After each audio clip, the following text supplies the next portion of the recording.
Hello, Rob. How are you? I'm great. We have some big news. Big news. Before we get into today's episode, we have 2 live shows. Tickets are on sale Tickets are on sale now. right now. And if people don't come, we're in trouble. So we thought we'd better tell people.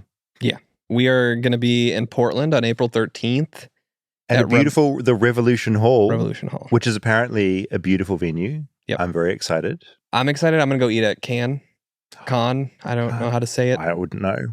I'll just be looking for a local McDonald's. I'm very excited about that. Yep. And then on April 18th, we're going to be in San Francisco at the Palace of Fine Arts Theater, which is also very beautiful. So your tickets are on sale now. If you go to the show notes of this episode, they'll be sitting down in there. Or should we? I love saying Google it, but no, it's bit.ly/lostkiwi, all lowercase, and then either PDX cap in all caps or SF in all caps. So Lost Kiwi PDX, Lost Kiwi SF. Really good. Yeah, I know. But yeah, show notes. Yeah, it'll be in there. Grab tickets before they go. We'll be there. We'll do the show. It's going to be special.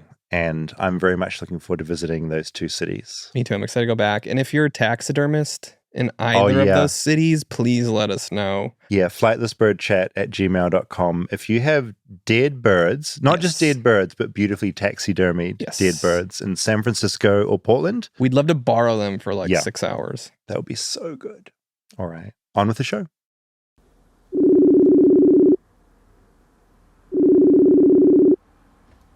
Hello. Hi, Hayden. How are you doing? I'm good. Do your kids still have worms? Sorry? Do your kids still have worms? Well, not visibly. Like last time we checked Francis's poo, there was a whole bunch of white threadworms wriggling around. Oh, no, they weren't wriggling. They were dead. So they're dead and they're sort of passing through now. Just like all of us. Today's topic is about a quite strange organization in America called Focus on the Family. And I was just wondering if you've heard of Focus on the Family. Yeah, of course. We both grew up in the Baptist church. We were pretty much raised by Focus on the Family. Can you sort of describe from your perspective what Focus on the Family is? No, I can't remember. Look, I think if it's just like our one, it's just like this network of Christians across the world that are trying to reinforce and mainly enforce, just make it mandatory to have only one man and one woman and 1 to 8 children, and they'd better be in a house with a picket fence, and they'd better be having vaginal heterosexual sex within the bounds of a marriage. And that is the only kind, and preferably not liking it, foaming at the mouth in disgust at their own bits. Just like, yuck, I'm doing it, but I hate my bits going there. And they're in the orifices, and they hate the orifices. And you are evil. And I'd say that is Focus on the Family to me. I'm David Farrier, a New Zealander accidentally marooned in America, and I want to figure out what makes this country tick. Now, a few months ago, I mentioned Focus on the Family, a Christian group founded in the 70s by an American man called James Dobson, Dr. James Dobson. I knew this was a pretty big thing in the United States, but I wasn't prepared for how many listeners wrote in going, yes, please do an episode about Focus on the Family. Apparently, a decent number of our listeners were kids during the 80s and 90s and were raised thanks to the parenting hacks of a child psychologist called James Dobson. And when I say hacks, I mean a lot of spanking, weird ideas about sex, and a hugely popular radio show for kids called Adventures in Odyssey, which had an audience of millions every single day. As I started digging more and more into this topic, things got weirder than I expected. And as I discovered more about Dobson's politics and the fact he was a very, very bad psychologist. So, get ready to find that spanking paddle or nearest belt and tell your kids you should thank me for this as you hit them repeatedly on the butt. Because this is the Focus on the Family episode.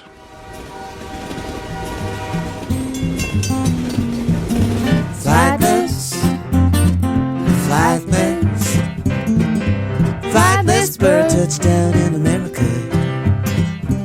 How I'm a flightless bird, touchdown in America. Have you ever been spanked? I have been spanked. By parents or lover? Or both? Both. Yeah, both in different ways. Although some psychologists would argue that they're linked, but let's not go there. Don't ruin my night. So my parents in New Zealand, and probably Hayden's, as he mentioned, they briefly went into this focus on the family mode. So it's weird because you'll find out sort of in the documentary, but going into this, I kind of didn't realize that focus on the family had affected so many New Zealand families, and that was a trip. Have you heard about Focus on the Family and James Dobson at all? I don't think so, but Adventures of Odyssey sounded familiar. Okay, that rings a bell. And some of the philosophies also sounded familiar. Because that's my question. Were you spanked at all?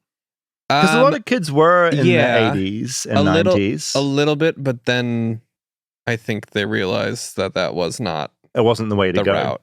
I think especially my brother liked being spanked when he was little. Oh, are you just doing this to like get at your brother right now? No. What do you mean? No one likes being, I mean, obviously some people do, but later in life. He just got a kick out of it. Was it more like a thing to your parent, like, come at me, I can take this kind of thing? He would swear a lot as a kid, and his punishment was like soap in the mouth. Oh my god, that's kind of amazing. Which then he was fine with. So then it became like hot sauce instead. What hot sauce in the mouth? Tabasco. This is kind of amazing. I mean, I don't condone it, but is that God? The lights just shifted? Yeah, they just changed colors. Always worry about this when I'm talking about God and things happen in the studio. Because of course God ordains the smacking. That was kind of the philosophy of James Dobson. The soap in the mouth, I thought that was kind of like a joke. We're going to like wash your mouth out with soap and water. No, that was actually a thing. It was from Christmas Story, right? I think in that movie. Oh right, I've never watched that movie. Embarrassingly. Oh, well, in that movie, he gets soap in the mouth and has to keep it in his mouth. But you didn't enjoy being spanked. It was like a punishment for you. No, I don't think I was spanked that often either. Oh, you're a good boy. Apparently. Wow, that's nice. Yeah. Okay, look, before we get into the whole Focus on the Family thing, a quick bit of admin. We have these live shows coming up in San Francisco and in Portland. Yes. What are the dates? Do you have those around? It's going to be April 13th in Portland and April 18th in San Francisco. Great. Basically, if you have any burning topics that you think we should know about in those cities, and particularly if you know of somebody with some great personal insight. So you might be like, oh, there's this amazing cult in San Francisco. That's great. Tell us about it. But also if you know someone that's in the cult or the leader of the cult. Someone that escaped the cult. Yeah, email us their details. That's a real help. And it's always flightlessbirdchat@gmail.com. And things like cults, serial killers, sex stuff. Yeah, weird sort of clubs. Just things that are specifically unusual to Portland and San Francisco. That would be amazing. I found out the other day that San Franciscoians hate it when you say San Fran. Well, apparently, let's not do that. Don't do that. San Francisco. San Francisco. Or just SF. Yeah. That would be really good. And also we are on YouTube. I always forget to say youtube.com/@flightlessbirdpodcast. So yeah, see us on YouTube and flightlessbirdchat@gmail.com if you have any topics for those cities that you want us to know about. Now, I'm going to crack into this little audio documentary I made soon because it kind of explains what I'm rambling on about. But during the week, I did order these off various places on the internet, and I'm going to read out some segments later on. Data Discipline is one of the big ones. Great name. Do you get concerned ever that you're getting put on lists and targeted when you're buying? Oh, and I am already. Yeah. I mean, if I go onto any of the places I buy books, it's now just being advertised like conservative Christian parenting books. Right now. Are you concerned you're at a coffee shop and someone's looking over your shoulder and seeing what you're being targeted for? And when I have all this stuff? Yeah. Oh, no. I mean, I feel like I'm surrounded by so much weird now. It's just I'm kind of used to it. The Strong-Willed Child is another one. This is one that I would like to gift to you and Natalie. Oh. This is What Wives Wish Their Husbands Knew About Women. what every woman wants a man to write. Are you reading from this in the doc, or you're gonna? No, so afterwards we can read some excerpts. I mean, feel free to let's flick just through. pick a page. You have a page folded. Yeah, I think I outlined a few things that I found compelling in particular. I believe it's not harmful to have sexual intercourse before marriage if a couple has a meaningful relationship. Is that a question or a statement? That's what you highlighted. Oh, really? You pass it here? You just wanted. Did you write this? Oh, no, that's the question. Okay. So that's a question. James Dobson would never say that. So that's someone saying, is it okay? The italicized is okay. Yeah, This item represents the most dangerous and popular misconception about romantic love, both for individuals and for our future as a nation. During the past 15 years, we have witnessed the tragic disintegration of our sexual mores and traditional concepts of morality. Mm-hmm. Oh, boy. Disaster. Cool. Yeah, you almost made me think I was having a stroke when you're like, James Dobson wrote that. It's okay to have premarital sex. You got this all wrong. What the hell? But yeah, I particularly like the title of that book. All his books, he's written over 30, they all have incredible titles, just like that one. But yeah, I'll read some more at the end because there's some pretty good stuff in there. But yeah, this is my journey into finding out what the hell Focus on the Family is all about. Chapter 1, Hearing from the Flightless Bird Listeners, aka the Birdies. Oh, hey Jennifer, it's David from Flightless Bird. How are you? Good, how are you? I'm calling Jennifer, one of many Flightless Bird listeners who'd emailed us saying we should do an episode about Focus on the Family. I'm good. Is now a good time to chat? It is, yes. My brother and I are at the gym, so we're just going to go into a room real quick, okay? We're going to just hide out in the tanning gun room. Jennifer's with her brother Jeremy, and they're now both camped out in a tanning bedroom, which in my humble opinion is far superior to a humble podcast studio. So currently live in Camp Hill, just a little bit outside of Harrisburg, the capital of Pennsylvania. My brother and I grew up about 45 minutes to an hour from here, kind of between here and Philadelphia, a little town called Narvon. Yeah, and Narvon was part of Lancaster County, which is very well known as a very conservative area. High population of Amish and Mennonite is kind of what it's known for, and just very conservative politics in general. Conservative politics will rear its head a few times in this episode. It's sort of inescapable when talking about Focus on the Family. But I wanted to start off with the reason I was calling these siblings. They had been raised by parents who loved an organization called Focus on the Family. What did Focus on the Family mean for you when you were kids?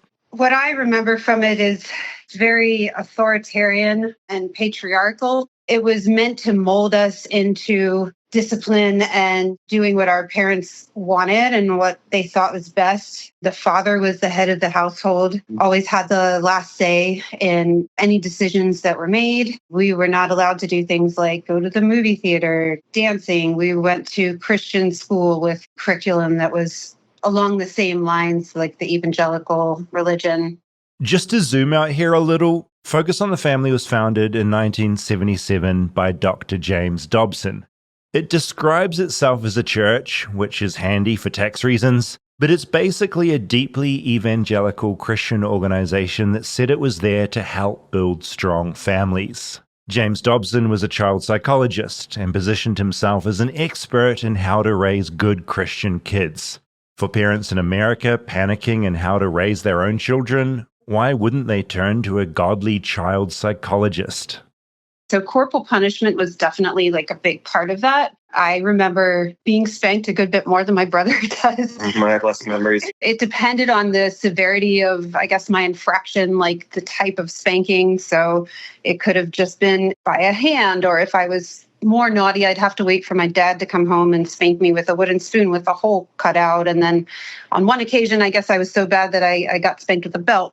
This was all happening at a time in America where physically disciplining your kids wasn't seen as a good thing to do anymore. Focus on the Family was there to say, no, it's cool. Definitely keep hitting your kids. And there was always that kind of, I'm doing this for your good, but not even just that kind of lip service, but almost an expectation of being thanked for inflicting this sort of punishment because it's setting you on the right path. It's for your own good, which is super confusing for a kid to have pain caused to them and then immediately be expected to thank and look up to the person who just inflicted that pain on them.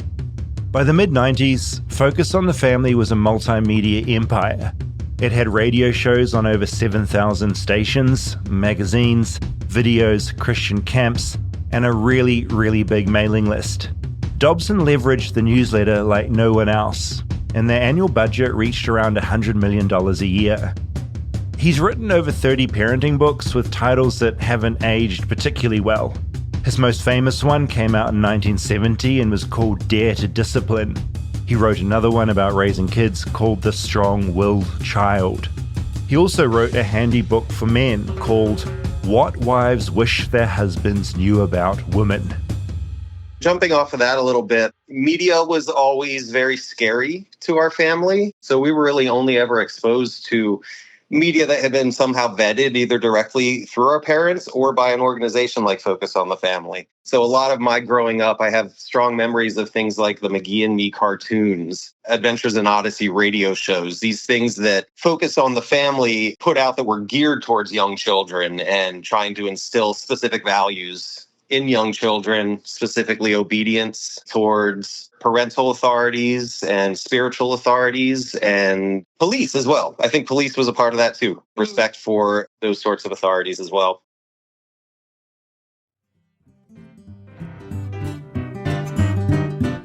Stay tuned for more Flightless Bird.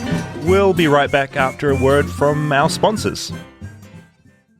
Support for Flightless Bird comes from Quince. Now, elevating my style used to mean breaking the bank because clothes are expensive, but with Quince, I get high-end, versatile pieces at prices I can actually afford. Now I can upgrade my style by snagging killer luxury essentials that sync with whatever my vibe and wallet say on a given week. Now, Quince has all the must-haves like Mongolian cashmere sweaters. They've got a lot of really good sweaters, actually, from $50, iconic 100% leather jackets, and comfortable pants for every occasion. I'm also a big fan of their t-shirts because I'm a t-shirt guy. The best part, all Quince items are priced 50 to 80% less than similar brands. And by partnering directly with top factories, Quince cuts out the costs of the middleman and passes the savings on to us. And Quince only works with factories that use safe, ethical, and responsible manufacturing practices along with premium fabrics and finishes. What's not to love? As I said earlier, I'm a big fan of Quince's tees. They have a 100% merino wool all-season short sleeve that I really like, and their baseline colors are all great. So, indulge in affordable luxury. Go to quince.com/bird for free shipping on your order and 365-day returns. That's QUINCE.com/bird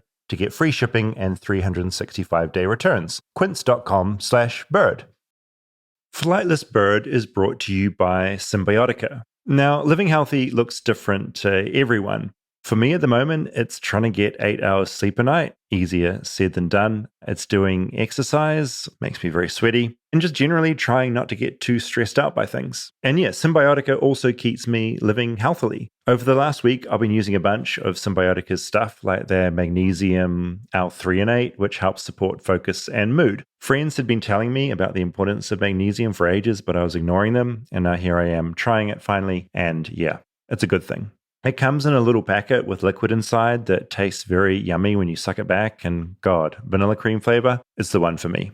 Symbiotica helps you maintain healthy habits all year long, no matter what your goals are, supporting everything from your energy, digestion, immune system, and mood. The travel-sized packets are great for me as I actually remember to use them each day, and yeah, as the name suggests, they're really easy to travel with. It's one of the easiest things I've done for my health. Symbiotica is one of the most trustworthy brands out there. They never compromise on quality and sourcing. Their products are free from seed oils, preservatives, toxins, or artificial additives. It's something you can taste and feel in every packet. I'm excited to be starting my journey with Symbiotica, and I worked out an awesome offer for my listeners so you can try their products too. Go to symbiotica.com/bird for 20% off plus free shipping. That's symbiotica.com/bird to claim 20% off plus free shipping today.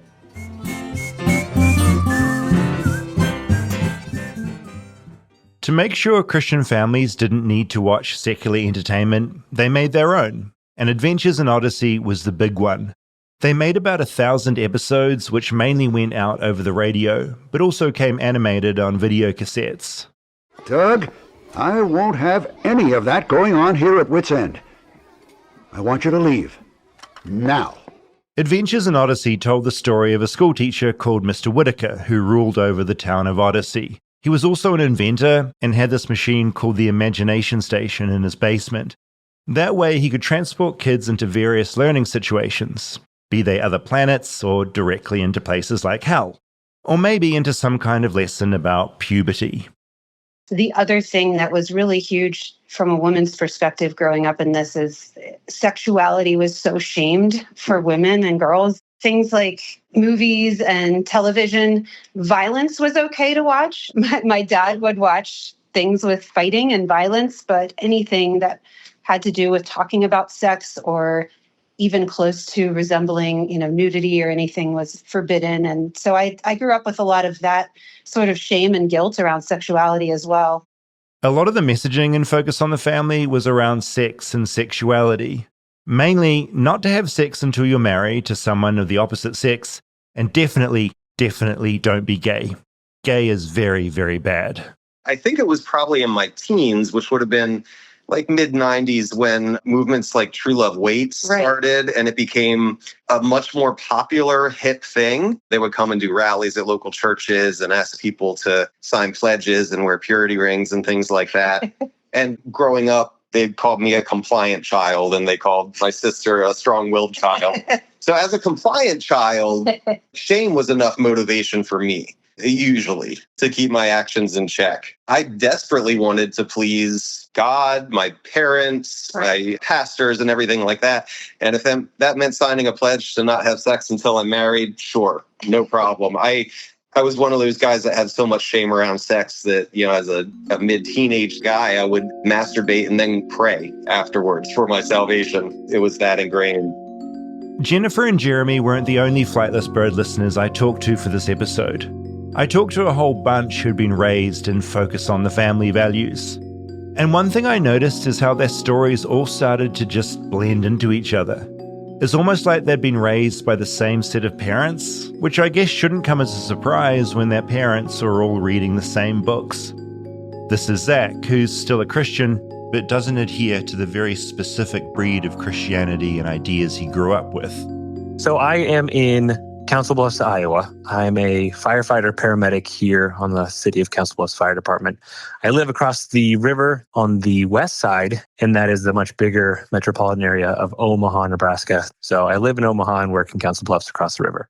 Now, I'm calling you because you wrote in about focus on the family. We had quite a few listeners actually respond to this, which has been quite fascinating to me. But I'm just curious, rewind to what that looked like when you were a kid. Okay. My family is 10 siblings and 2 parents. So I have 4 brothers and 5 sisters. I am big family. I am the 8th of 10. So I have a younger brother and a younger sister. We're approximately 2 years apart on average. So my mom was having kids for 20 years, and largely due to my parents' belief that God is in charge of planning your family. No contraception, no anything. If God wanted you to have kids, then you were having kids. And that's, if God didn't want you to have kids, then you wouldn't have them. So Dr. Dobson is a huge proponent of the traditional nuclear family.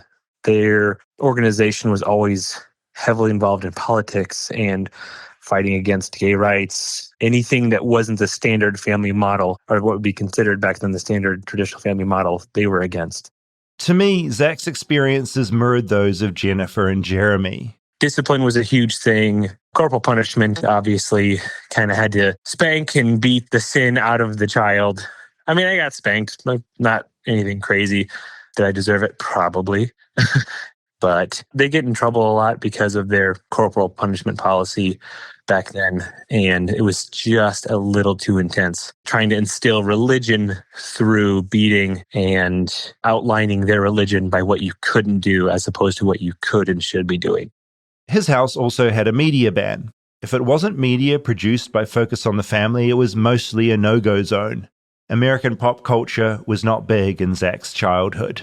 We had a TV downstairs, unplugged, facing the wall in the corner. We pulled it upstairs a couple times a month, maybe, probably more like once a month. And that would be to watch the Huskers, the football team, the Nebraska football team play, very rarely, or to watch some sort of religious cartoon or programming. But then it would get unplugged and brought right back downstairs. One thing I should also point out is that me and all 9 of my siblings were all homeschooled. One of the tenets of the homeschooling that we followed was that the home is where children should be brought up and raised and taught everything that they need to know about life and religion, because the parents are the best keepers of the kids. And so we watched nothing. Yeah, you missed out on all the big pop culture moments. I have a huge cinematic hole that I'm still trying to fill. Chapter 2. The Experts. It was clear, just in my short time looking into this, that Dr. James Dobson's organization had had a pretty big influence in a lot of Americans' lives. But how big exactly? To find out more, I reached out to the team at Strong Willed, a newsletter and podcast that talks a lot about Focus on the Family. Like everyone in this episode so far, D.L. Mayfield was raised with this type of parenting, but later in life decided to dig a lot deeper. Well, honestly, I think the most interesting thing about Focus on the Family is how ubiquitous it is. It was like, one of the things that's so hard is when you talk about evangelicals in America, right? There's so many qualifiers you need to have. And right now we're in a time in America, right, where I guess Christian nationalist is now the phrase we're using, right, for people who are marrying their religious identity with their political identity, and they seem to have won, politically right now. And all of that ideology is directly tied to Focus on the Family's aims. And their aims in the beginning, because it was founded by James Dobson, he wrote multiple books about this, so we know exactly what his aims were. His aim was to teach parents how to discipline their kids in a way where they would learn to immediately comply to authority. And he was coming from this deep patriarchal panic, right? Growing up who he was in the 1950s. The 1960s shook him to his core. In particular, he wrote a lot about watching white Christian kids protest Vietnam, right, in the streets, to start protesting the great nation of America, right? He was like, what has happened? Oh, it's people like Fred Rogers happened. Permissive parenting happened, right? People stopped beating their children to get them to obey in early childhood and beyond. Now everybody's rebelling. He also equated feminism, the civil rights movement, all this stuff. He was like, this is ruining our Christian country. The way to get it back is we must start to control our children. And so he had this whole thing of parenting in a godly way is about controlling with love. And that was his whole thing. And that was the basis of Focus on the Family. So if you look at a bunch of disparate churches around America, they're going to disagree on a lot of things. They probably all parent their kids in the same way, and they probably pressure the people in their congregations to parent their kids in this specific way, which marries corporal punishment early and often with the explicit aim of what Dobson called breaking the will of a child. Breaking the will of a child is exactly how James Dobson put it. And if you want more great tips, you can read a book I mentioned earlier, The Strong-Willed Child. Dobson's other special skill was PR, spreading this stuff far and wide. As I also mentioned earlier, he had a media empire. He had a talk he called Dare to Discipline. He had a talk he called The Strong-Willed Child. He videotaped those messages, and they were sent out to schools. They were sent out to prisons. They were sent out everywhere. And according to his own organization, so take this with a grain of salt, he says in the 1980s, 1 1/3 of America watched these videos, or at least had access to watching these videos on discipline and how don't listen to Mr. Rogers, right? Don't listen to any of these people that are actually doing the studies about how harmful it is to parent your kids in these ways. Do it.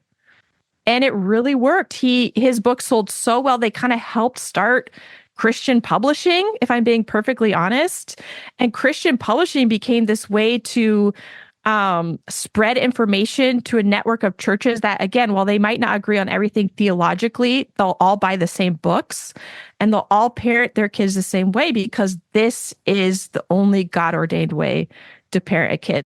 The more you dig down into what James Dobson was all about, the weirder it gets. As DL just said, this was a man who was upset about young people protesting the Vietnam War or marching for women's rights. And Dobson's view on the world starts to make even more sense when you look at his heroes. And this gets pretty bleak. Okay, so how Dr. Dobson got his start, he actually was the protege of a really famous guy named Paul Popenoe. Paul Popenoe was this known eugenicist who inspired the Third Reich. He, in turn, was very inspired by the Third Reich. In particular, their policies on how to sterilize large groups of people. He was so into this because he was a white supremacist, right? He eventually figures out, you can't be that way anymore publicly in America. So he then starts, he's the first marriage and family counselor in American history. And his expressed aim was to help white women marry white men, stay married to them, and have a ton of kids, right? And then raise those kids in such a way they would replicate these white supremacist patriarchal values. He actually authored those columns, Can This Marriage Be Saved? Like, that was his whole shtick for the latter part of his life. And it was all what he called a positive eugenics movement. How do we help white people have tons of kids? And then Dr. Dobson was his protege and was like, and then once they had the kids, they got to discipline the kids in such a way to replicate these white supremacist patriarchal values. So in Dr. Dobson's first book, which was called Dare to Discipline, he's a Christian, Popenoe's not, but Popenoe wrote the foreword to Dare to Discipline. And he was like, everyone should read this. This is it. This is the key, right? All this is alarming when you realize how involved James Dobson got in American politics and into lobbying specifically. He started so many different organizations. They all have extremely similar sounding names, all for the express purpose of impacting legislation. Ronald Reagan appointed Dobson to an advisory committee for juvenile justice. And throughout the 80s, Dobson influenced policy in all 50 states. He was the reason so many Christians voted for George Bush and later Donald Trump. And while Focus on the Family's 501c3 status means it couldn't lobby, they set up an affiliate group called Focus Family Alliance, which could. With revenue of close to $100 million a year, it spends most of its time lobbying against gay rights, trans rights, and abortion. Dobson also started another lobbying group called the Family Research Council. And that group encouraged other states to create their own lobby groups to do the same thing. And in all that political lobbying, Dobson's main focus remained on getting his messaging to parents, and more importantly, to kids, which brings us back to Adventures in Odyssey again. It was this radio drama that Focus on the Family put out in the 80s. And it was basically centered around this small town called Odyssey in the middle of America. And it all surrounds this patriarch named Mr. Whitaker, who's basically a stand-in for Dr. Dobson, except Whit is like single. He's a widow. He's old. All his children are grown. He owns an ice cream shop. And he's also a genius who works for the CIA, and he has this machine in his basement called the Imagination Station, where he can send kids on a virtual reality tour of American history. That's all very revisionist, white supremacist history, and Bible stories. He can actually send people to hell so kids can experience hell so that they'll become Christians. He meddles in everything. And this program has gone on for decades. It's still going strong. It was Vice President Mike Pence's favorite program that he listened to with his children constantly. Millions of kids grew up listening to this. Crispin and I, we started our podcast where we just started listening to episodes and talking about them. And it's just all the focus on the family values, but it's just another layer of indoctrination. But the end goal is this town where everybody's a Christian. And the white male patriarch, Mr. Whitaker, is basically in charge of the schools and their curriculum. All the kids listen to them. He spanks kids. He's not a pastor, he's a businessman. And the layers of indoctrination in this show, I don't think can really be expressed in this little interview, but it's just something worth mentioning. One of the ways, he got to people, like Chick-fil-A used to give out cassettes of Adventures in Odyssey episodes, really? Right? That's very American. Stay tuned for more Flightless Bird. We'll be right back after a word from our sponsors. Flightless Bird is sponsored by BetterHelp. Now, who's your support system and how have they changed your life? For me, my main support comes in the form of friends. I have about 3 friends I go to for advice on most things. You probably know who some of them are thanks to this podcast. Another great option is therapy, which is why I also use a therapist. Because, hey, your friends don't have all the answers, and sometimes they're way too close to you to give you ridiculously honest answers, the answers and advice that you need. Therapy can be a source of support for any area of your life, and I think it's really important not to forget that. Now, for me, I've found therapy incredibly helpful to figure out, this will sound silly with my job, but how to talk to people about how I feel. Often in the work I do, I'm just asking all the questions, but when it comes to actually sharing with someone about how I feel, I'm really terrible at it, and therapy has helped me a lot with that. Now, BetterHelp is fully online, making therapy affordable and convenient, serving over 5 million people worldwide. You can access a diverse network of more than 30,000 credentialed therapists with a wide range of specialties, and you can easily switch therapists anytime at no extra cost. Build your support system with BetterHelp. Visit betterhelp.com/bird to get 10% off your first month. That's BetterHelp, HELP.com/bird.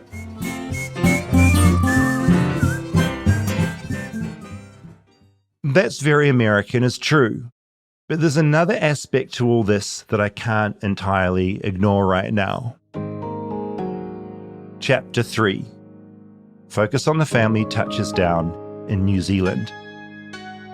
I don't want it to be the focus of this episode because honestly, I'm still figuring this stuff out. But basically, while Focus on the Family is very, very American, it's not confined to America. In the 80s and 90s, his radio shows were broadcast in 164 countries, and that included in New Zealand. I grew up pretty Christian, and it turns out Focus on the Family was deeply embedded in the churches me and my family went to. Thing is, until I started making this episode, I had no idea one slightly odd experience in my own childhood was thanks to Focus on the Family. I clocked this when I was talking to Jennifer and Jeremy. The biggest weird thing that happened in my childhood was I had some really cool Star Wars stuff, and I think James Dobson and Focus on the Family did an article about how Darth Vader was modeled up to some Eastern religion, and so suddenly all my Star Wars toys were thrown out. I think that's my biggest resentment about this whole thing. Yeah, I remember that being a trend. There's a book that I remember my dad having on his bookshelf growing up that was called Turmoil in the Toy Box. And that might be worth looking into because it's all about how satanic messages are being given to our children through things like the Teenage Mutant Ninja Turtles and the Smurfs and things like that. And it's an interesting read. DL also confirmed this revelation. Like me, her parents also had a stage of throwing toys away. There was this book that came out called Turmoil in the Toy Box, written by some guy who had no background in anything.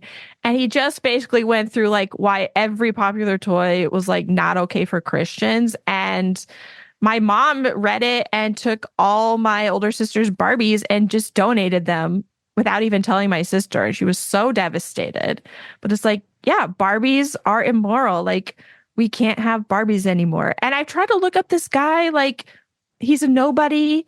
And he basically just cashed in on this. There's this gullible group of people that will like listen to anything you say if you say it's from God. And it worked. And that was like, again, this is going back to Christian publishing was full of grifters. You have 2 choices as a kid, which really sucks. One is you think your parents are wrong and you're like, damn, they just took my toys. Biologically, kids are not designed to do this. I'll just say that. Dr. Dobson knew this and honestly exploited this. So what you're going to do as a kid is you're probably going to be like, my parents are right. I need to somehow be okay with this, and I will figure out ways to move on. So for me, I was like, my parents can't be wrong. God talks to them. They must be right. And that kind of drug me into this world ever deeper, which is the expressed aim, if I'm being perfectly honest. Just to be clear, I don't begrudge my parents for this. At the time, they were doing what loads of parents were doing. I know this because I reached out to some other New Zealanders who remember the weirder parts of America creeping into New Zealand. Michael Frost and Shane Meyer-Holt run an excellent podcast called In the Shift, which is about the religion they grew up in. They're still Christians, but have very different beliefs to what they grew up in. I wanted to talk to them to understand how a deeply American religious organization, one with deep ties to the Republican Party, ended up in little old New Zealand. We both grew up in New Zealand, conservative, evangelical / Pentecostal type Christianity, and both very familiar with Focus on the Family, aren't we, Shane? We sure are. For better or worse, mostly worse, not much better. And we lived in a time, I think, in New Zealand, kind of Christianity, when anyone with an American accent was immediately seen as very authoritative, very important and fancy, and must be listened to.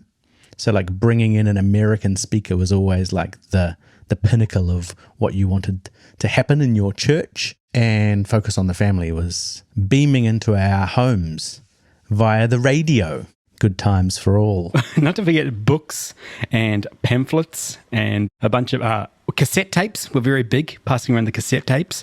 You could then buy one set, share them around, share the blessings around with everyone. Those blessings came in the form of, surprise, surprise, spankings. For my parents, I remember the time that it came into our home, there was a shift in the way that authority was wielded and the kind of kids that we had to be. And I don't know if they were ever really particularly into smacking before this stuff. I guess they were probably smacked or spanked, as you call it in America, which is a much larger sexual connotation here in New Zealand.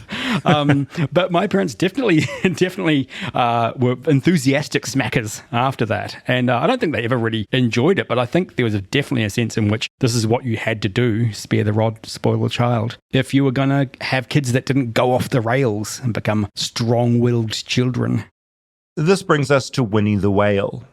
Yes, Winnie the Whale. Yeah, it's interesting. There was all this kind of paraphernalia that then grew up around this whole industry of biblical parenting and the biblical family. In the Christian bookstores, there was this piece of wood that was shaped like a whale, and it was called Winnie the Whale. And it had verses scribed into the back of it, like spare the rod, spoil the child, and train up a child in the way they should go, and so on. And it was designed for the smacking / spanking. You hold with the tail and you hit the bottom with the head of the whale. On reflection, as people who are trying to grow healthy children, as people who are trying to grow healthy children who don't believe in hell or smacking, things are a lot harder. I have to say, our parents had some shortcuts that we definitely didn't have. Not being able to threaten with eternal conscious torment or physical violence might be much better for our children, but it was definitely easier for them. That kind of pressure is really well designed for generating compliance and obedience. And so that's why it gets used. And that's why it gets used in parenting, and that's why it's been used so much in religion and in other forms of authoritarianism as well. Another thing, one cassette tape Focus on the Family sent out was the sex talk. And this stuff got really, really specific. I definitely got some of this stuff, but Michael and Shane have a better memory of it than me. I will say one of the things you were not allowed to do that always stuck in my mind was touch a girl's hair. On her head, I should clarify, because at the time it was James Dobson had this whole thing about how intimate touching hair is. And so if you start touching hair, then one thing will lead to another. Looking back, I'm like, he just had a bit of a hair fetish, didn't he? I think that's probably what was going on. A bit of a hair thing. Indeed. I remember the one that stood out for me, and always got a giggle in youth group when they read out the list of things that you were and were not allowed to do while dating. Level 16B was heavy petting. And again, petting isn't really a New Zealand word. That's more to do with kind of like patting petting a cat. And so we always thought that was like rather amusing, that heavy as opposed to light petting. Tried to work out what the difference was between those two things. But James is very clear on it. Petting, strange word in New Zealand. What would we go with? Fondling, perhaps? Caressing? Oh, a bit of a grope. Groping? Probably. Bit of a grope, yeah. I remember it stood out to me at the time because I was kind of a little surprised by it. It was all about the devil will try and get you at your weak moments. So he told a story of how he had an argument with his wife, and then he was so mad that he went out for a drive in his car. And then while he was driving in his car, feeling angry about the argument he just had, an attractive woman in another car turned and looked at him. And he knew immediately she wanted to have sex with him. And she turned the corner, and I think in his tale of this, clearly inviting him to follow her by turning the corner. And he had to choose in his weakest moment, the devil was trying to get him, whether or not he was going to follow this woman and have sex with her or not. I remember thinking at the time, just, gosh, goodness, that's very confident. Indeed. Now looking back, I'm like, that's very weird, because what would have happened if he had followed her, turned the corner and driven down the road, and whenever she got out of the car, he'd have got out and said, okay then, let's do it. And she would have been like, what? I just looked at you at the intersection because I was trying to look right. All of this, I think, comes back to this idea of compliance, of creating a compliant child. A child who behaved well and mirrored their parents' beliefs, therefore keeping them out of hell, which was, and Focus on the Family's telling, a real place. Like if you messed up, it's an eternity being burnt in a big pit of fire, being poked by big pitchforks and stuff like that. All kind of geared toward, I think, now looking back, obedience was the paramount virtue. So like create compliant, obedient children who will obey God, and you'll know they're obeying God if they obey their parents, obey their pastor, they do what they're told, and if they are good. And that was kind of the big goal in many respects. There was a lot of suppression of emotion and putting your own needs aside, not understanding your feelings, but instead just squishing everything down and falling into line and making sure that you respected the authority figures in your life. And that kind of like militaristic hierarchical authority structures, it was at the center of growing good kids, was to have respectful, obedient kids, and this strong parenting, which squashed rebellion and those dirty little seeds of satanic rebellion lying in the heart of evil toddlers. And James Dobson's 30 or so books made sure parents knew how to deal with toddlers, teens, and everything in between. So I remember reading a James Dobson book called Life on the Edge, which was a book for young adults / teenagers. It was the next layer of kind of, okay, you've been hopefully parented into compliance and obedience, and now that you're starting to emerge as a human being, we've got to make sure we reinforce that whole structure. It uses a lot of fear of like, will you make it or not? Essentially like one of the big final pleas is, are you going to make it to heaven? You've got to make sure you do everything you can in order to make it there. So stay in line, keep following the rules, keep being obedient and keep being compliant. Former Focus on the Family executives say that Dobson's loving family-first persona is far from the truth. They say he's actually sexist, racist, homophobic, and power-hungry.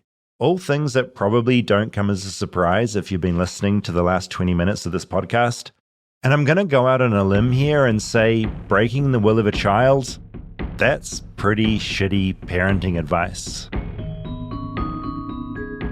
Chapter 4. What it all means. It's been really surreal talking to these New Zealanders, realizing that a bunch of Kiwi kids were raised in a certain way all because of some American guy. A pretty bad child psychologist who not only reached into New Zealand homes, but into New Zealand politics. Back in 2007, it was Family First who supported a referendum for New Zealand to change the law so kids could be smacked more. And this brings us back to DL and a big point they wanted to make. This is my big thing. Dobson was a child psychologist, right? Who was obsessed with replicating like mini patriarchal authoritarian political structures within the home. He eventually is basically one of the most prolific political lobbyists in American history. So he's had both careers. And I think they're intimately connected because I believe parenting is political. I think he knew this from a very long time. I don't think there's another person in American history who has done more for I mean, he kind of focused on anti-LGBTQ plus legislation and focused on that early on. Now that would also include anti-trans legislation, but I don't think there's an American alive, and he's kind of hanging on death's door, but who's done more in the realm of political lobbying against queer people than James Dobson. Eventually, James Dobson got too political for his own organization and stepped back a little. His organization still has the same beliefs, they're just a little sneakier, I guess. And that's not to say Dobson's done with politics and trying to shape society to his specific beliefs. He'll be doing that till the day he dies, which, at 88 years old, probably isn't that far away. If you look at Project 2025 and all the organizations that are on the board of Project 2025, James Dobson has a hand in so many of those. Either he started them, was on the board, gave counsel, and I don't want it to make it seem like he's like an evil genius, because if you read his books, you're like, he's not a genius, okay? But there are these threads of intentionality that come with him understanding child development and how it can be exploited to replicate people who are into the white supremacist authoritarianism regime that he so desperately wanted. And, he's kind of getting right now.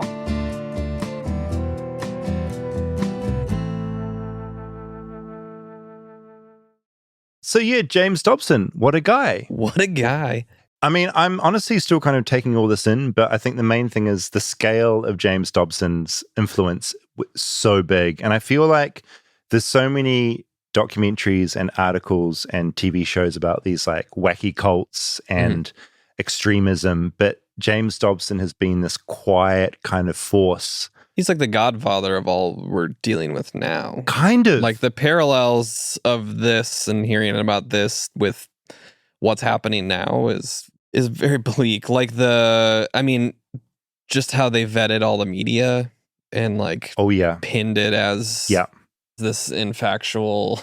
Yeah. And I thing. remember within the church I went to, this is going to date me quite a lot, but Flintstones had like a feature film that came out. Yeah. Our church said like we weren't allowed to see that. And that was like the big hit of that summer. So suddenly Hollywood became this big evil thing back then. And it just really surprised me talking to Michael and Shane, how this stuff just made it into New Zealand so powerfully. And it also led to a big movement in New Zealand as well of a lot of parents homeschooling their kids, because suddenly the school system was this secular evil thing that might like get your kids. I mean, just like how deep and diabolical all of it is. All of it is just like to get compliance and obedience from people in the future, of like break these kids to train them to be humans that when they're older that we can control, and that we have these like masses that won't ask questions. It follows through into adulthood. It's like creating these compliant people who are always looking for an authority figure to tell them what to do. Yeah. And that won't question authority when authority is doing something fucked up or wrong. Just, I'm going to believe what they say, and I'm going to do and comply with what they want. To the point where there's this big focus with James Dobson that after a parent smacks their kid, the kid is meant to go, thank you for doing that. Like I needed that. It's that clear cut. Just a total brainwashing. It's a brainwash. When you were sexually spanked, did you thank them after as like a residual? I don't want to get into that. Yeah, they're like, don't do that. That like ruins the role play. Thank you. No, and so it's so awful when you link any childhood stuff to like your current adult life. Yeah, very thank you, scary. Mommy. And just like something I came across, and I forgot about this. Ted Bundy, this is like the power of James Dobson. So Ted Bundy was about to be executed. It was either the night before or 2 days before he was due to be executed. He gave one on-camera interview, and that interview went to Dr. James Dobson. Oh. And so that's the power he had in his media empire and with his audience and with America to get that access. And so it's on YouTube. You can watch the interview. But what James Dobson did was incredibly cynical and incredibly tricky. And of course, Ted Bundy was incredibly manipulative. And this blows my mind. Essentially, in that interview, Ted Bundy blames the killings on the pornography he watched growing up. Mm-hmm. And so for Bundy, it was him basically saying, this is why I did this, blamed it on pornography. And for James Dobson, that was just his way to say, hey, this is why porn is bad, because if you're into porn, this is what you turn into. And that's the power that Dobson had in America at that time, and still has, because he's attached to so many bodies that are still raising this money and funding certain causes. He hasn't gone away. Yeah, I mean, the connection to the lobbyist stuff just seems so prevalent today. Yeah, and the lobbying is something that I want. I mean, the fact that lobbying is kind of allowed in America in the way it is, I'd love to do an episode around that, but it's one of those things that's almost a little dangerous to touch. It's dangerous, and it's just so big. Yeah. I want to figure out a way into that. Like doing Unhoused as an episode. It's just too much. It's like, where do you begin with that? Yeah. So I need to figure that out. You mentioned True Love Waits. Yeah. You're talking about the Radiohead song? Not talking about the Radiohead song. Different thing. They had that song, it was like on the Benz tour, I think Yeah. They debuted it. And then it eventually came on a moon-shaped pool. But I had a friend that had True Love Waits tattooed on his neck. Because of Radiohead? It was a Radiohead tattoo, but he also grew up with a religious family. So his mom thought it was like, I'm waiting for marriage. Parents loved it. It's really good.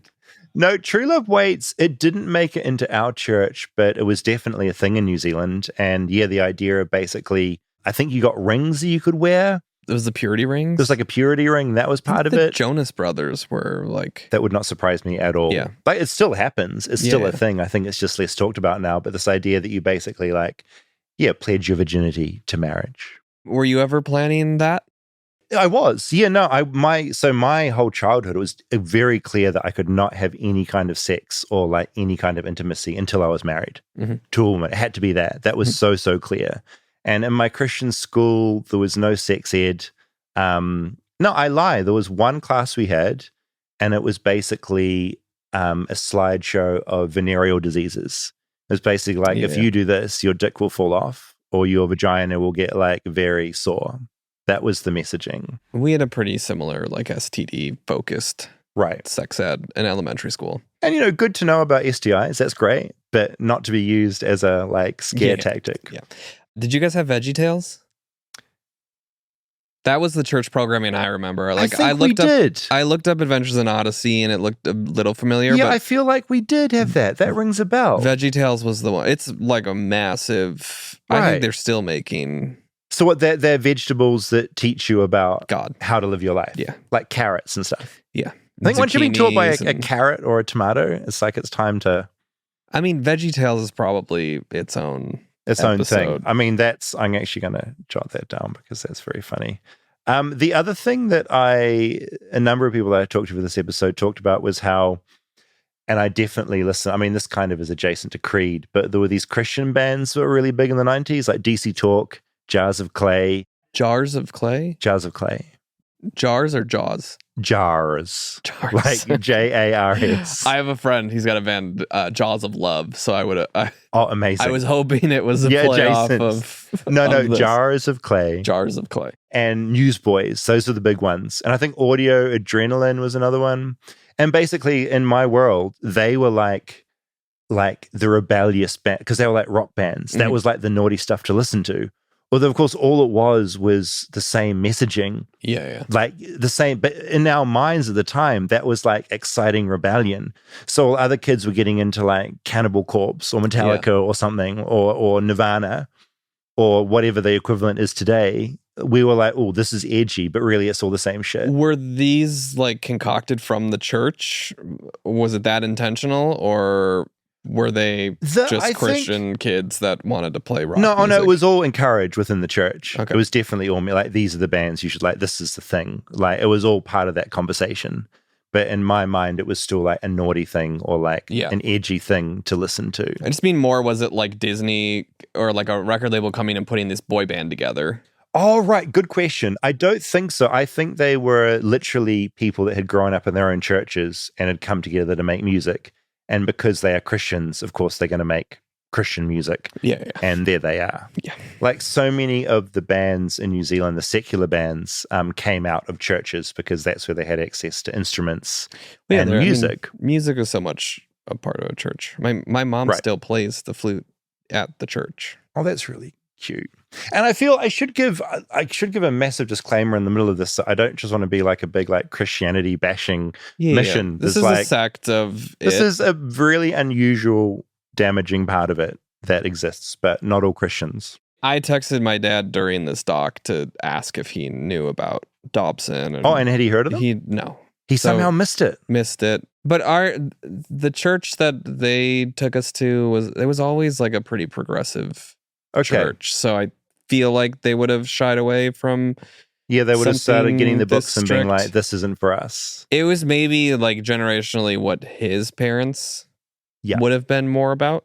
Yeah, and he was like, "No, maybe we're not going to like do all of this shit." Do you want to hear a little bit from some of the books? Just a few little excerpts. I mean, just like make it worthwhile me reading through these horrible things. I sort of few little bits. So this is Dare to Discipline, which indeed I just checked the edition I ordered online. It was a secondhand copy, and the foreword is written by Paul Popenoe, and he was a known eugenicist. So not a great guy. But I marked a few pages, and I sort of randomly read through these photos of James on the back too. You got a nice one on your book. He was very tall. He was very like calm in his demeanor. His whole thing was like, I am a professional tall man and you should listen to me. Did he do a lot of like litigation against people smearing his name? And like, how did he, I don't know if it just went over my head that he's not a known like terrible person. No, I think just in the 90s, it was just he was just operated within the Christian world that didn't really like fight back. It was just happening. I just like, how was he not seen as more of like an evil figurehead? No, in today's world. No, I just think he just was under the radar enough? Under the radar, like he wasn't kind of sexy enough and culty enough.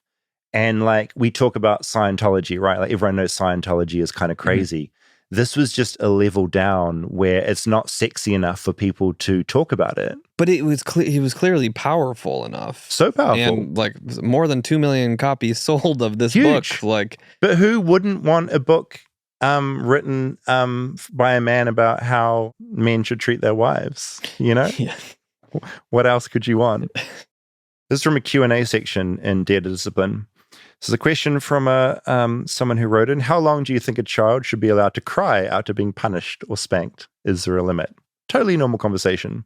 And James Dobson answered, yeah, I believe there should be a limit. As long as the tears represent a genuine release of emotion, they should be permitted to fall. But crying quickly changes from inner sobbing to an exterior weapon. It becomes a tool to protest or to punish the enemy. Real crying usually lasts 2 minutes or less, but may continue for 5. At that point, the child is merely complaining. It's time-stamped. It gets weird. Parents of sick or deformed children are also likely to find discipline harder to implement. A child with a withered arm or some non-fatal illness can become a little terror simply because the usual behavioral boundaries are not established by the parents. It must be remembered that the need to be controlled and governed is almost universal in childhood. This need is not eliminated by other problems, such as a withered arm. Yikes. Totally normal stuff. Yeah, yikes. Over 2 million copies sold. Over 2 million copies sold. You read this whole book? I flicked through. I didn't put myself through the whole thing. If an 8-year-old boy is given an advanced understanding of mature sexual behavior, it is less likely that he will wait 10 or 12 years to apply his knowledge within the confines of marriage. What does that mean? It just means don't let your kids know anything about sex when they're young, because that will just speed up the age they're actually going to engage in any kind of sexual activity. I got one for you. Hit me. What is bisexuality and why are we hearing so much about it now? Oh, I love this. What does James Sullivan have to say? A bisexual is someone who participates in both heterosexual and homosexual acts of passion. Mm-hmm. At the time of this writing, bisexuality is the fad among swingers. It is getting enormous amounts of publicity in America. Okay. Swingers. It's a swingers thing. A wacky trend that'll go away. So this is about the importance of indoctrinating your child with your belief system. There is also a critical period when certain kinds of instruction are possible in the life of the child. There's a brief period during childhood when youngsters are vulnerable to religious training. Their concepts of right and wrong are formulated during this time, and their view of God begins to solidify. As is in the case of the gosling, the baby goose. Is that right, a baby goose? Gosling, yeah. Yeah, Ryan Gosling. Ryan Gosling. The opportunity of that period must be seized when it's available. Leaders of the Catholic Church have widely been quoted as saying, "Give us a child until he is 7 years old, and we'll have him for life." The affirmation is usually correct because permanent attitudes can be instilled during these 7 vulnerable years. Unfortunately, however, the opposite is also true. The absence or misapplication of instruction through that prime time period may place a severe limitation on the depth of the child's later devotion to God. Yeah, I mean, these all just seem like brainwashing tips for parenting. It is. Get the kids before they can think for themselves, and you'll have them for life. And the fact that he's a psychologist. And that's what legitimized him. One more from this book, and then I'll stop putting you through this. A question from a reader. My teenage daughter has admitted having sexual relations with several boys. Since she doesn't believe in God, she sees no reason for doing otherwise. What should I tell her? James Dobson says, you might make her aware of the fact that sexual freedom is expensive and most of the bills are paid by women. The natural sex appeal of girls serves as our primary source of bargaining power in the game of life. In exchange for feminine affection and love, a man accepts a girl as his lifetime responsibility, supplying her needs and caring for her welfare.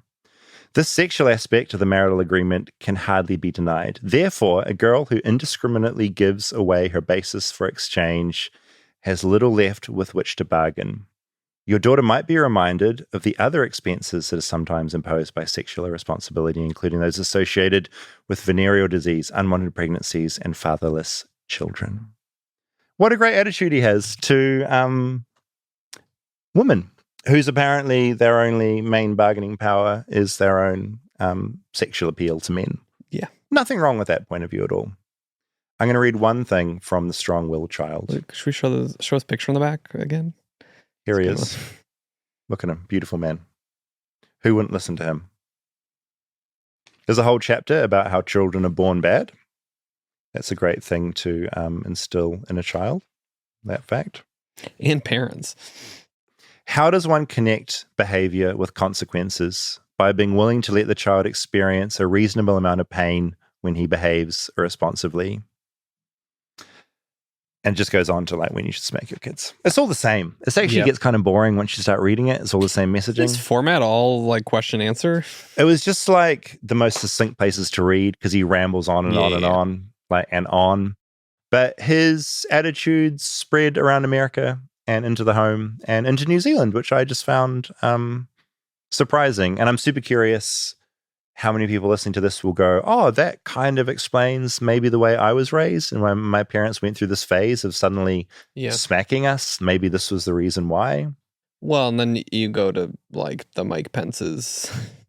Oh, yeah. And just how prevalent this type of thinking still is of people in power and people with control. And they grew up in it and they're still holding on to it today, and it fits their belief system perfectly. There's a book that I got that I'm halfway through. Another one you want to promote? It's kind of amazing. Yeah, I've read half of this one though. The Jesus Machine. It's basically a journalist who got access to James Dobson before he eventually got cut off because they were worried about this book he was writing. But it's sort of about the whole power structure of Focus on the Family, and it goes super in depth, and it is pretty incredible. Recommended. If you want more like in-depth stuff, that's the place to go. Is he super wealthy now then? Yeah, he's really wealthy. Doesn't do any interviews. I emailed him just due diligence for the story. Didn't reply. JamesDobson@gmail.com. Yeah, same thing. Yeah, but he's 88. He's pretty old. He's still doing his lobbying through his various arms. And yeah, I just thought so much of America has him to thank for the way we are today, and we're not really talking about him. And There's a podcast, Behind the Bastards. They did. Have you heard of that show? Mm-mm. They basically just like look at bastards from history. Yeah. And they did a double header on him, which is really good. But apart from that, there's not a lot about him. Like that Strong Willed podcast talks a lot about it. Behind the Bastards, and that's kind of it. Yeah, I mean, that's the part that confuses me the most is like why he's not a more well-known evil figure. All I can put it down to is he's essentially slightly too boring. Yeah. Like it's that simple. Like he's not quite the level of scandal. Yeah. Okay, a little bit of feedback from some previous episodes. Flightlessbirdchat@gmail.com continues to be a very busy place. Dave Anthony wrote in, who is Gareth Reynolds' podcasting partner on the Dollop, in regards to Gallagher. And he said, ha ha, this was a message to me on Instagram. On Walking the Room, which was his very old podcast, we had a whole weird thing with Gallagher. We did a live episode at the Bridgetown Comedy Festival. The festival had him come on as a guest, and it was like a suicide note. He was so miserable and sad. It was genuinely bizarre, and people were talking about it for a while. So yeah, he basically said in our old podcast, we actually had Gallagher on. Jeez. And apparently he was a real downer at that time. Stella wrote in regards to the Kanye Squatter episode. She said that she went to school in Pepperdine in Malibu, where Kanye has a house. Everyone in Pepperdine goes to the beach near there. And one week, a few years ago, someone hung a Happy Hanukkah banner on the front of his house. And she sent a photo, and I thought that was like pretty beautiful. Kayla wrote in after listening to the Kanye Squatter episode, and she wanted to write about squatters' laws. She says, I majored in anthropology in college and took many history courses, and this episode reminded me of something I've learned during one of them. I believe that squatters' rights were invented during the time period of westward expansion and manifest destiny. During this time, people were given the offer of coming west for free plots of land. If they stayed there for a certain amount of time and were able to farm the land, they could stay. Of course, this free land was stolen Native American land, or land where indigenous people were still actively living, which led to a lot of violent interactions. Kind of a sketchy move on the government's part, in which they didn't have to move or murder Native peoples. They could just have regular citizens do it for them. This goes back to the way of thinking that indigenous people were not used to the land. Native people were not using the land properly, and that white settlers could settle this land and make use of it better than the native people. Yeah, I mean, even the fact of calling it settling. Yeah, totally. So it's funny, like it's weird. Like you can talk about something like squatting. It seems like this like current topic we're thinking about apartments that are abandoned. Yeah, people are going in. There's a history of how we got there. The timing of our Kanye episode was kind of crazy. Yeah, I'd been in Australia. And I had decided, because I love John Safran, I knew he'd written a book about squatting in Kanye's house. And if anything, my worry was that that episode would almost feel like old or irrelevant because Kanye had kind of vanished. We stopped giving a shit. And then we recorded and then we left for Seattle. Yeah, went to do the live show. We had to figure that out. We hit the road. Shit hit the fan the next day. Yeah, like really hit the fan. And I don't know where he had an episode. He got agitated, and suddenly it was horrific to the point where he had a Super Bowl commercial. Yep, drawing to his website. Yeah, they had a bunch of stuff up on it, but then eventually all that was left was the swastika T-shirt. Yeah, just that. Beyond a piece of shit. Inexcusable. I know a lot of people with mental health problems that don't go down that particular path. Yeah. I also saw that he sold like $65,000 worth of that shirt. So people are buying them? Yeah. I mean, that's not a ton. It's not. It's more than you want. It's more people than I want buying yes. that. Yes. I mean, I'm trying to think of like his fans. Say his fans that just like Kanye. They're not Nazis. They don't support Nazi ideology. I still think it's a stretch to purchase that tee. to support your artist. Well, Natalie and I had that conversation too. At first, it was Kanye fans that were going to that site because of the Super Bowl commercial. They were like, "Oh, what am I going to get? I like merch him." drop, and his merch is huge. What percentage of Kanye fans would want a swastika shirt is probably fairly low. I think low. But then the media and the news picked up that he did this. So then, probably a bunch of white supremacists went and bought these shirts. Yeah, we want to support this person, the celebrity that is like saying what we believe. We talked about this in the episode too. Like, white supremacists probably don't want to buy a shirt from Kanye because he's not white. No, he's a black man. And that's where things get convoluted and insane. But the fact is people bought them. Yeah. And then I also did read that his wife is leaving him and filing for divorce. Now, since that got published, apparently sources have come out now saying that's not happening. Not happening now. Okay. But that's what it becomes pointless even talking about it. Yeah. Because it's just changing so constantly. And, again, something, if you talked to me this about a week ago, I would say Kanye's partner, wife, is wearing outrageous things. This is like a bit, sort of insinuating she is doing some unusual things. But then also going on Kanye, there's a lot of dialogue around the fact that he is incredibly controlling. Yeah. And how much is she willingly doing this stuff? Yeah. And how captive is she? Yeah. And you look at some of that behavior on the carpet. I'm not James Dobson. I'm not a psychologist. I can't comment. But, the movements and the way they're positioning themselves is not great. Yeah, she never looks happy in any of these. So, it's like, I kind of just want Kanye to go away. And I mean, the other thing is like Elon Musk kicked him off the platform. Like he was so offensive, like that guy like removed him, Yeah, I did see that too. And it's confusing time. That's the thing. I feel like if you had been not listening for the last 2 months to anything going on in the world, you would tune into this and you'd be like, what are they talking about? Yeah. And that's how so much of the world seems to be right now. Yeah. So that was a weirdly well-timed episode in a way on Kanye. And Squat is also a really amazing book. You should read. I'm just glad some crazy news on Gallagher didn't come out the day after we recorded that. It's stressful. Like, we record this usually, 4 or 5 days before release? Yeah, and don't expect there to be that big of a change in the winds. And so much can happen. Yeah. But that's the world we live in. What is James Dobson going to do between now and when we release the episode? I don't want to know. Alicia wrote in, there's been a lot of people still writing about their own local versions of like Fake Seizure Guy. I just really found this one kind of amazing. When I was in college at the University of Wisconsin, I regularly saw a man lurking around campus known as Tunnel Bob. Tunnel Bob. Which, just I these love the names. Yeah. They're good names. I almost could just stop there. Were you Tunnel Davey? Don't bring my... Tunnel Dave over here. Oh my God, I did love tunnels. There's something of a boogeyman energy about him, and he's alleged to have a dungeon in the steam tunnel system underneath the city.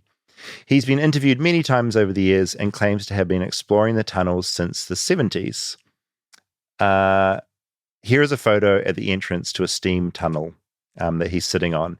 And it is a pretty trippy image. It's a man sitting above a tunnel about to descend. Tunnel Bob. That reminds me, Calvin told me about Bloody Mary.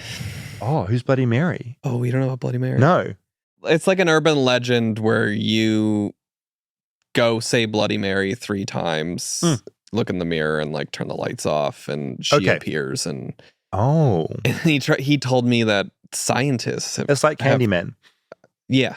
Okay. Yeah. That scientists have done it and like proved it. And so...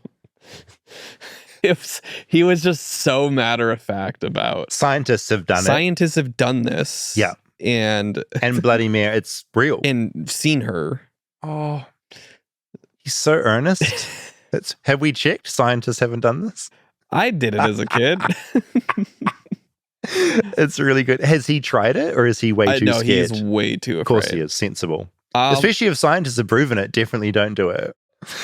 Lisa wrote in, I mentioned a YouTube channel, The Royal Family, who'd done those cool videos post LA fires. I'm just finishing the inauguration episode and I'm screaming fucking royalty family and stupid YouTubers at my radio. Any parent of an elementary and middle school age kid will tell you how much this family and all the ones like them suck. This could be an interesting episode for you, the evolution of child YouTube influencers and their families. It really started with Ryan's World and turned into a huge amount of obnoxious... Ryan's World. Do you know that? Yeah, we had to... We had to stop having Calvin watch Ryan's World. Okay, what is Ryan's World? He's just this kid making YouTube videos and his parents like taking him everywhere. And Calvin wants to go do this and that and this. And we were like, no more Ryan's World. I love this. As she said, it's just a huge amount of obnoxious, rude kids doing crazy, entitled things and normal kids obsessing over them. Yeah. Yep, that happened. Think Mr. Beast Junior Edition. Royalty Family, Ninja Kids, Salish and her annoying dad, Jordan Matter, Nidal, I'm probably saying these names wrong, Nidal Wonder.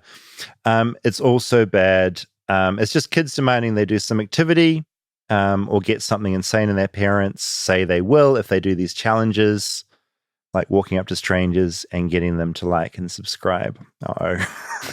We were adjacent. Are we adjacent to this world? Have we just outed ourselves? Anyway, the more she talked about this, the more I thought this is probably a good topic for us, like the rise of these like child and family YouTube influencers. I feel like we're more of a parody on this. We are, for the record, we are. Seriously. No, the like and subscribe is it's a bit. It's a bit. It's a bit, and it's cute when he says it because he can't say it. So yeah, thanks, Lisa, for clarifying how I wasn't the only one being driven insane by the royalty family. And I just thought this was a really cute message. Angus wrote in, he's a New Zealander that's been living in America for 23 years now. And he just said, love the podcast. You won't believe how I stumbled on it. I was in San Diego and a random Uber driver from Afghanistan introduced me to it. And I just thought, how cool is that? Just like an Uber driver being like, listen to this. I really like that. I wonder how many people from Afghanistan listen to this. I freaking, it excites me when people from like different parts of the world are like, this is the show. My good friend who is a Norwegian living in Texas texted me that she's rediscovered the show and loves it. So amazing. I love the international's good. I like this. Listeners, especially. Yeah, thanks for listening. And we'll be back again next week, as always. Please do email in if you have any ideas for San Francisco or Portland. Flightlessbirdchat@gmail.com. But do Portland first and then San Francisco. Portland, then just so we chronologically have things planned out. And if you're a taxidermist in either city and want to lend us some birds for 5 or 6 hours to sit on stage. Yeah, please. We would love that. We'll give you a shout out. People will admire your birds. That would be incredible. And it saves us like packing these up, our own studio birds into a suitcase because they're really hard to transport. Yeah, that leg is going to break. It's a bad time. Yeah, that would be amazing. We'll see you next week.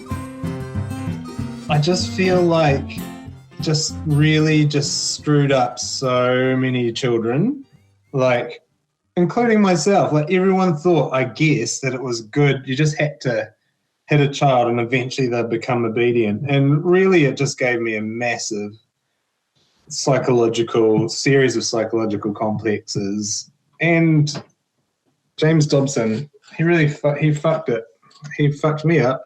He got me good. He's like you, James Dobson. You know, he's always playing tricks on me. Are you saying that I'm your new James Dobson? I'd say so. Just someone that I guess does huge psychic damage to me on a regular basis, and that's it. And yeah, you've sort of taken his role.